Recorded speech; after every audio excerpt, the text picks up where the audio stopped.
Assalamualaikum warahmatullahi wabarakatuh. Salam sejahtera untuk kita sekalian. Saya selaku Kakanwil Kementerian Agama Provinsi Gorontalo menghimbau kepada seluruh umat beragama agar mendukung program pemerintah vaksinasi secara massal kepada seluruh masyarakat. Hal ini saya himbau karena satu, bahwa vaksin ini sudah melalui uji kehalalan dari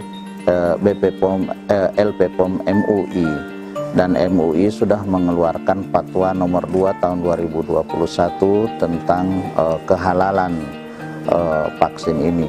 Yang kedua, dari sisi thayyibahnya, BPOM sudah mengeluarkan bahwa vaksin ini aman, kemanjurannya sampai pada 65,3%.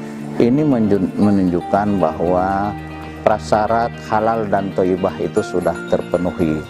Ini adalah ikhtiar kemaslahatan untuk kita semua. Ikhtiar ini harus kita dukung dengan tawakal kepada Allah. Mari kita bertawakal. Setelah kita divaksin, kita tawakal kepada Allah, karena hanya Allah yang mengatur hidup dan mati kita semua. Ini yang bisa saya sampaikan, dan semoga kita semua dalam keadaan sehat walafiat. Terima kasih. Assalamualaikum warahmatullahi wabarakatuh.